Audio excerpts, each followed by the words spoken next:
Bonjour à toutes et à tous et bienvenue dans cette nouvelle vidéo pour découvrir le Earthly Souls and Spirits Moon Oracle.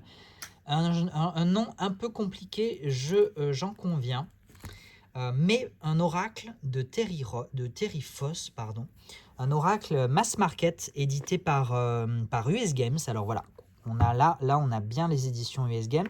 J'en parle parce que dans la vidéo précédente, je vous ai parlé du Solitary Witch en vous disant que c'était une édition US Games, alors qu'en fait non, c'est une édition Blue Angel et distribuée par US Games. Et donc moi je l'ai récupéré par US Games, mais les éditions sont plutôt celles de Blue Angel. Voilà.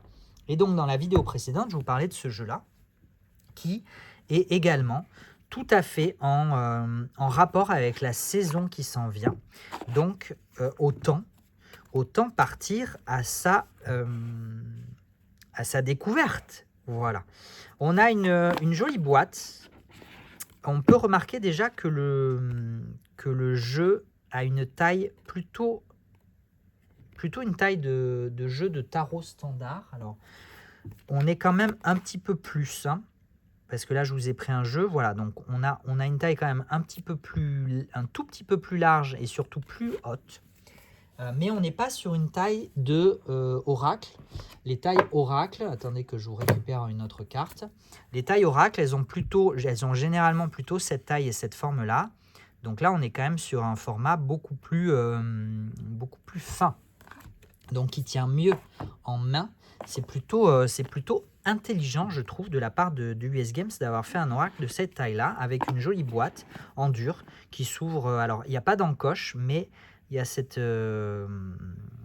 petite, comment on pourrait appeler ça? Dépression, j'ai envie de dire une petite dépression, alors que ça ne veut absolument rien dire, mais vous avez compris l'idée, qui permet du coup d'attraper le couvercle et de l'ouvrir. Le jeu vient avec un petit guidebook de la taille des cartes à peu près, avec pour chaque... Alors on a l'illustration, c'est intéressant.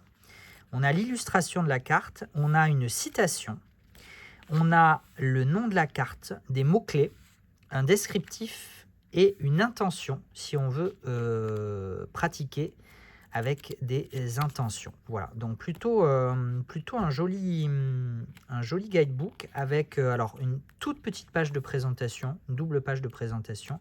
Et par contre, à la fin, on a les phases de la lune. Voilà, et c'est tout. Voilà, donc peu d'éléments en dehors de celui des cartes. Pas vraiment d'éléments d'introduction et pas de tirage particulier, etc. Au niveau des cartes, combien il y a de cartes? Que je vous dise quand même, ça doit être marqué 55. 55, donc on est quand même au-delà de la moyenne des cartes d'un jeu d'oracle. Tranche, bon, mais c'est du mass market, hein, donc tranche neutre, comme le Solitary Witch. Par contre, on est sur une qualité de cartes moins importante. On est quand même sur, très sincèrement, je suis assez agréablement surpris par les qualités des jeux US Games. Même si encore une fois, le Solitary Witch n'est pas une édition US Games, mais ça, c'est une édition US Games. Et très sincèrement, je trouve que le grammage est quand même plutôt bon. Voilà. Donc on n'est pas sur des cartes... très sincèrement, le Solitary Witch, il a un grammage digne d'une édition indépendante et auto-éditée. Bon, celui-là, ça reste du bon grammage, mais c'est pas aussi bon que l'autre. Voilà, c'est tout ce que je veux dire. D'ailleurs, celui-ci est plus souple, plus maniable, ce qui est pas plus mal, hein, parfois, très sincèrement, hein, pour des utilisations, c'est plutôt pas mal. Le dos de carte me laisse aussi un petit peu indifférent, alors moins que le Solitary Witch. C'est vrai que je compare beaucoup les deux, hein, désolé. Donc je vous renvoie à la vidéo si vous ne l'avez pas vue. Moins que le Solitary Witch, où très sincèrement, je ne comprenais pas ce dos de deck. Bon, là, il y a quand même, voilà, on a quand même Moon dans le titre, la lune, hein, dans le titre du deck, donc ça fait sens, mais bon, je la trouve assez quelconque comparée aux très belles et très lumineuses illustrations de ce jeu. voilà, que je commence du coup à vous proposer. Idéal pour, encore une fois, c'est pour ça qu'on reste dans la thématique pour la période qui s'en vient.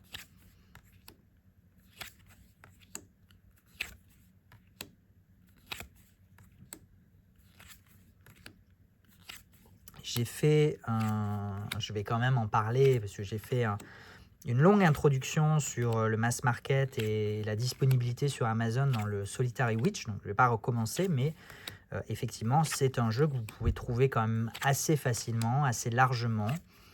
Voilà, chacun est libre évidemment de s'approvisionner comme il ou elle l'entend. Je ne suis pas là pour juger, critiquer ou blâmer qui que ce soit. Moi, je suis très heureux de distribuer ce jeu que je trouve très très beau. Et c'est à peu près tout ce qui m'importe. Voilà. Et je sais que très sincèrement, j'en ai... Parce que ce jeu date de l'année dernière, je crois, ou alors du début de cette année. En tout cas, je l'ai depuis, depuis un petit moment. Il est sorti à peu près en même temps que le Fyodor Pavlov Tarot. Et il a fait partie, oui, donc l'année dernière, hein, très, très clairement l'année dernière. Ça passe à une vitesse, mes amis, mais à une vitesse. Et il a fait partie quand même des beaux succès boutiques. Je sais que entre celui-ci, le Fyodor Pavlov et le Pastoral Tarot, ils ont fait partie de mes gros succès US Games de cette dernière année, puisque de toute façon, j'ai commencé à m'affilier à US Games en amont du Tarot Festival de l'année dernière, donc septembre, on va dire fin septembre, début octobre 2022. Voilà, et je suis très très heureux de cette affiliation. J'ai grand plaisir à collaborer avec eux, donc je le dis, parce que c'est pas le cas de tous, et c'est pour ça d'ailleurs que pour le moment, j'ai mis un petit peu en pause mon affiliation à d'autres maisons d'édition étrangères. Alors, je reprendrai parce que j'ai envie vraiment de pouvoir vous proposer aussi des jeux d'autres maisons d'édition. Je pense notamment à Hay House. Mais c'est tellement plus compliqué. Vous ne pouvez pas imaginer à quel point c'est compliqué. Mais pourquoi c'est compliqué? Avec US Games, c'est tellement facile. Mais avec les autres maisons d'édition, Liminal Eleven, Hay House, Linguini ou je sais plus quoi, c'est tellement compliqué. Mais pourquoi se compliquer comme ça la vie? Mon Dieu.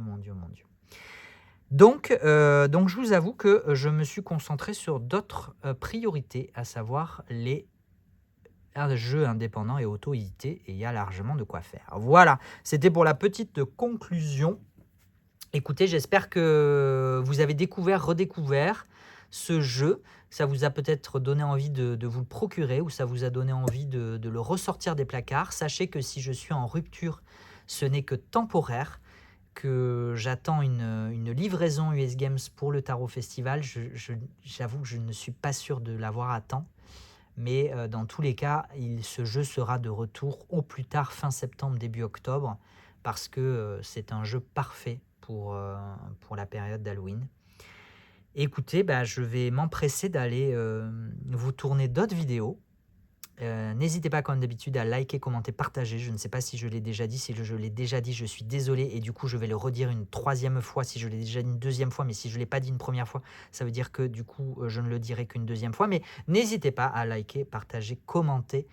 Ça participe à faire connaître cette chaîne et cette boutique. Merci beaucoup, prenez soin de vous et à la prochaine. Ciao, ciao.